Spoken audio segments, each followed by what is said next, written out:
Let's talk Chapter 9, Hemodynamic Monitoring.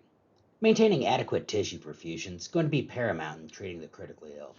And there's many invasive devices that are available to monitor these relationships, among the variables that are responsible for maintaining adequate tissue perfusion. Hemodynamic monitoring is common in critical care units, and studying the relationships among several variables, including heart rate, blood flow, oxygen delivery, and tissue perfusion. There are also several devices that are used in monitoring this hemodynamic status. These devices monitor the physical relationships between the variables. And the goal of this hemodynamic monitoring is to accurately assess the patient and provide therapies to optimize oxygen delivery as well as tissue perfusion. Reviewing the A&P of the cardiovascular system, there's many factors that go into the regulation of blood flow, and that flow through the vessels is accomplished by the interaction of several variables like heart rate, the strength of contraction, the blood vessel's diameter, the degree of turbulence, and pressure. The rate of blood flow through a vessel is determined by the pressure differences between the two ends of the vessel and their resistance within the lumen. The driving pressure within the cardiovascular system is driven by that contractile force of the heart. Without this force, no blood flow could occur. And the resistance is the ease with which the fluid flows through the lumen of the vessel. A vessel with a small diameter has greater resistance than one with a larger diameter. Using your clinical judgment, the nurse must prioritize and address several different cardiac output issues caused by acute hypovolemia, myocardial ischemia, atrial tachycardia, or severe hypothermia. In acute hypovolemia, you want to give fluids. This is a preload problem. Whereas with myocardial ischemia, you want to treat the contractility and the symptoms of the MI, as well as maximize oxygen delivery to the heart muscle itself. In the case of atrial tachycardia, especially with acute anxiety, you want to work to slow the heart while treating that underlying anxiety. And for severe hypothermia, this is going to be an afterload problem, and warm the patient slowly. Cardiac output is defined as the volume of blood ejected from the heart each minute. Normal values range between 4 and 8 liters per minute. Ejection fraction is the fraction of blood ejected with each beat, and the normal values usually range between 60 and 70%. There are several relevant hemodynamic concepts that influence the ability of the heart to maintain optimum cardiac output, and that heart rate is a major determinant of cardiac output itself. Also, a determinant of stroke volume, being preload, afterload, and contractility. Preload is the degree of ventricular stretch before a contraction or systole, and the degree of stretch is influenced by the amount of blood in the ventricles at the end of diastole. The Frank-Starling law, also known as Starling's law, notes that maximum cardiac output is achieved when ventricular fibers are maximally stretched. Too little or too much blood volume in the ventricles at the end of diastole can have an adverse impact on the cardiac output. Think of a balloon. The more stretch, the more volume it can hold. Unfortunately, when it gets too stretched, we can begin having problems with air as well. Afterload, on the other hand, is the amount of resistance the ventricles must overcome to deliver the stroke volume into the receiving vasculature. To achieve optimum cardiac output, the heart must not only have the appropriate filling pressure, or end diastolic volume, but it also must overcome the resistance or afterload. Within the arterial system, vascular tone, such as dilation or constriction, blood viscosity, turbulence, and the conditions of the patient's heart valves all affect the degree of afterload the ventricles must overcome. Contractility is the strength of the myocardial fibers shortening during systole, and the force of the ventricular contraction that propels blood forward. Optimizing preload influences contractility by ensuring maximal stretch of that myocardial fibers. In the case of systemic vascular resistance, altering the diameter of the blood vessel is one way the body regulates blood pressure. A normal blood vessel has some degree of smooth muscle contraction or tone, and that determines the diameter of the vessel. The nerves that innervate these muscle fibers and certain circulating hormones cause the vessels to contract, vasoconstriction, or expand, vasodilation. Arterial blood pressure is defined as the product of both cardiac output times the systemic vascular resistance. While the cardiac index provides a measure of cardiac output specific to the patient's body size and provides a better assessment. This cardiac output is a calculated value, and and is the product of cardiac output divided by the patient's body surface area. For our first case study, Mr. Smith, aged 56, presented to the emergency department with crushing chest pain. An initial 12-lead ECG results indicate anterior wall myocardial infarction. He is admitted to the intensive care unit in cardiogenic shock. His admitting vital signs include a BP of 60/40, a heart rate of 115, respirations of 36, and an SpO2 of 88%. And there's going to be many different hemodynamic concepts at play here, everything from preload and afterload, also with contractility and the cardiac output itself secondary to this MI. Of our non-invasive methods, routine blood pressure monitoring is common. And keep in mind, you need the right-sized equipment for accuracy. It can be done manually or automated with a Dynamap. Measuring jugular venous distension also provides an estimate of intravascular volume. The jugular venous distension occurs when central venous pressure is elevated. You can also look at labs such as the serum lactate levels to provide information regarding end organ perfusion. Moving on to our invasive modalities, there's going to be many different methods, such as arterial pressure monitoring, considered to be the most accurate method of monitoring blood pressure, and provides a continuous analysis of the interior arterial pressure. The pulmonary artery pressure monitoring is accomplished using a flow-directed catheter, and it's used to measure the pressures of the pulmonary artery and the left side of the heart. Right arterial pressure monitoring, on the other hand, also known as central venous pressure monitoring, is used to estimate the central venous blood flow or fluid volume with the right heart function. Cardiac output monitoring is done with either thermodilution or continuous cardiac output. Continuing with our case study, following admission of Mr. Smith to the coronary care unit, the nurse prepares for hemodynamic monitoring. Now, what types of non-invasive or invasive hemodynamic monitoring would be appropriate for Mr. Smith's condition? There's going to be many components of invasive hemodynamic monitoring. First is going to be that invasive catheter itself, such as an arterial line, a pulmonary artery catheter, or right atrial central venous catheter. For non-compliant pressure tubing, when connected to the invasive catheter, allows for an accurate transfer of data and pressure changes to a transducer in the monitoring system itself. This transducer translates the pressure changes into waveforms. A three-way stopcock, when attached to the transducer, allows for the process of zero referencing and balancing to occur. To validate the accuracy of invasive hemodynamic monitoring values, the following processes need to occur. We need to level or zero reference. To zero reference or eliminate the effect of atmospheric pressure on the fluid filling the monitoring system, the transducer system must be zeroed at the level of the phlebostatic axis. Zero referencing can be accomplished supine or with the head of the bed elevated up to 45 degrees.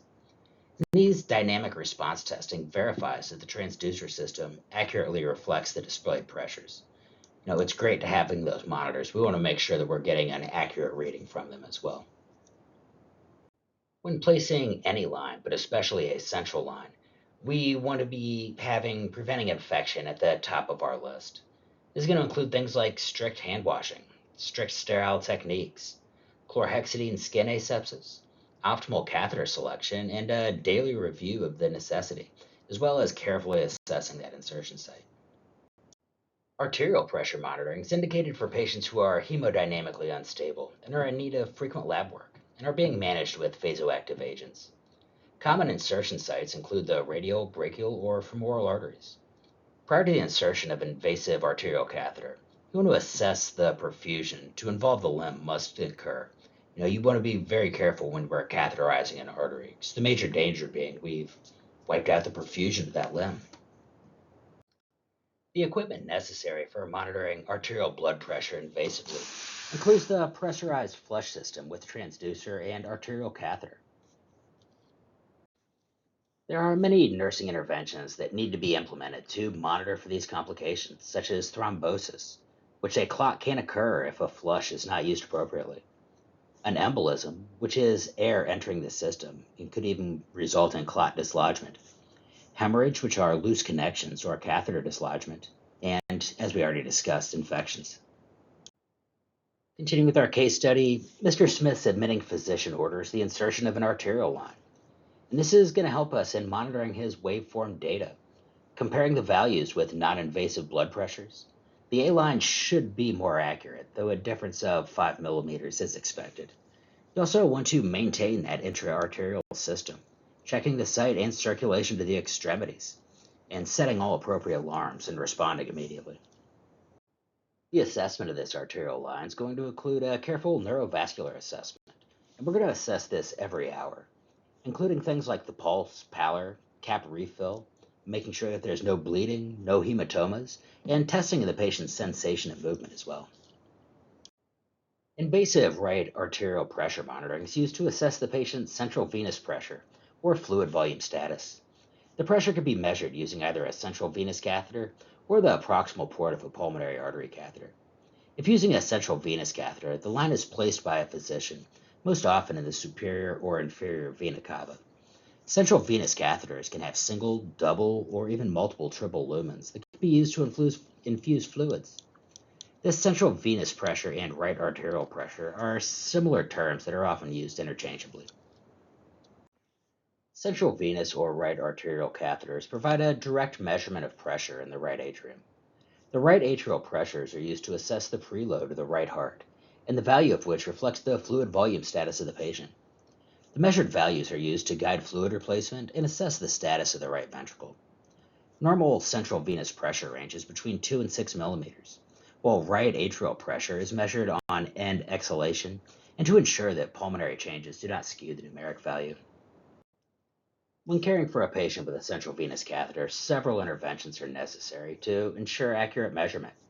Again, that zero balance, waveform analysis, respiratory variations, the patient's position, was the head of the bed at 0 degrees or up at 60 degrees? Have we correlated these values with the patient assessment? We always want to treat the patient, don't treat the machine, and carefully assessing and monitoring for complications. Other complications could include infection, CLABSIs, pneumothorax or hemothorax, carotid puncture, heart perforation, or dysrhythmias. Quick quiz. The nurse is assessing the RAP, which is reading 10 millimeters. What other assessment findings would indicate the accuracy of this value? That be A, dry mucous membranes with low urine output times 24 hours. B, generalized edema with 1 liter of positive fluid status. C, the patient receiving continuous renal replacement therapy and measuring the goal of euvolemia. Or D, the administration of multiple units of blood. That answer here is going to be B, generalized edema with 1 liter of positive fluid status. The other responses indicate the patient is dehydrated and would therefore not correlate to the elevated levels. Pulmonary artery catheters are used to measure the pressures in the pulmonary artery in the left side of the heart. In addition, the pulmonary artery catheters provide direct measures of cardiac output. These pulmonary artery catheters are inserted by physicians via the subclavian, internal jugular, or femoral veins. The catheters are balloon-tipped, and the placement of these catheters in the pulmonary artery is facilitated by the inflation of the balloon, using the balloon as a raft that follows right ventricular blood flow, floating the catheter into the correct pulmonary artery. There are also several variations of the pulmonary artery catheter, such as mixed venous catheters or continuous cardiac output catheters. Again, that flow-directed catheter is inserted via the subclavian, internal jugular, or femoral veins, and it uses that balloon at the end to bring it into the correct position. When inserting a catheter, you want to ensure the patient is in the proper position, either Trendelenburg being common, with a towel roll between the shoulder blades. It's inserted with the balloon deflated, and the selection of inflation to float the catheter. The waveform changes as the catheter progresses should be monitored carefully, and check for a proper wedging. A chest x-ray will also be used to confirm placement. Whereas the physician is responsible for the insertion of the catheter, the nurse is responsible for monitoring the patient and monitoring the recording values during the insertion.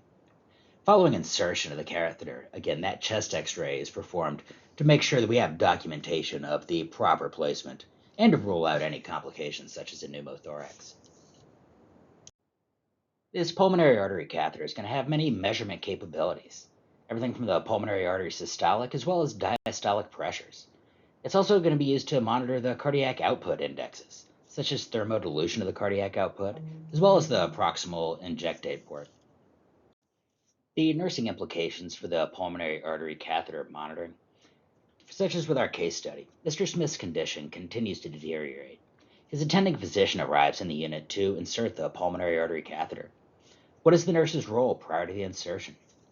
It would deal with everything from providing education, obtaining informed consent, and setting up the equipment such as the guide wire, introducer, catheter, sheath, pressure tubing, transducer, and the monitor itself, as well as flushing the lumens. After implementing the central line bundle, the physician prepares to insert the catheter. What is the nurse's role during the insertion?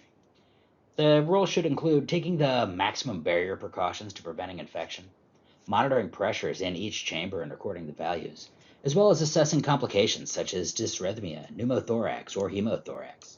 Also, measuring and recording the catheter length once it's been placed in the proper position. The physician successfully inserts the pulmonary artery catheter in Mr. Smith without complication. What is the role of the nurse following the insertion? This would be assuring the zero reference, as well as the proper patient positioning, measuring pulmonary artery pressures, with normal values consisting of systolic 15 to 30 and diastolic 4 to 12, as well as ensuring that proper chest x-ray is obtained afterwards. The pulmonary artery pressures reflect the function of the left ventricle. To reduce the risk of pulmonary artery rupture, pulmonary artery diastolic pressure can be substituted if measurements are similar to pulmonary artery occlusive pressures. When performing a pulmonary artery occlusive pressure, or wedge pressure, the nurse should document the amount of air necessary to wedge the balloon. Why is this action necessary? It should not be left inflated for more than 5 seconds. As with our previous catheters, the complication of a pulmonary artery catheter are infection, dysrhythmias, air embolus, thromboembolism, a rupture, or pulmonary infarction. In the case of continuous cardiac output, this is continuous monitoring, and it's done by specialized instruments like a copper filament at the distal end catheter end. It also has pulses of energy at intervals of warm blood. It's accurate with the head of the bed up to 45 degrees. We want to monitor the O2 delivery and consumption carefully, and it can be calculated using formulas as well as invasive monitoring techniques. Monitoring of SVO2 as well as SCVO2 is indicated for any critically ill or injured patient who has the potential to develop an imbalance between oxygen delivery and oxygen consumption or demand. Patients with trauma, acute respiratory distress syndrome, sepsis, or complex cardiac surgeries may benefit from this monitoring. In the case of stroke volume optimization, newer technologies have been developed to measure blood flow and may be more reliable than static measures.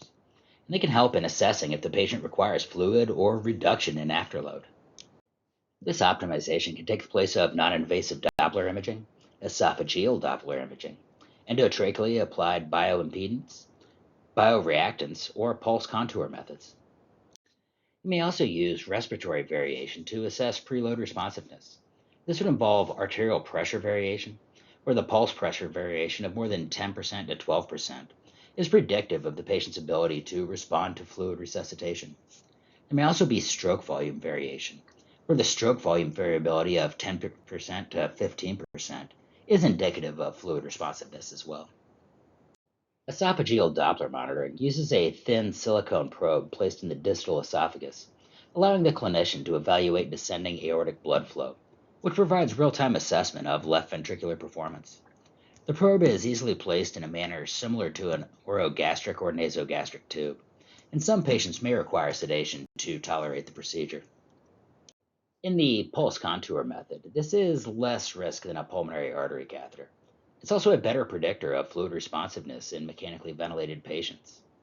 It has requirements like a full mechanical ventilation, limited when cardiac dysrhythmias are present, inaccurate in the presence of aortic insufficiency and peripheral vascular disease, and also involves an intra-aortic balloon counterpulsation.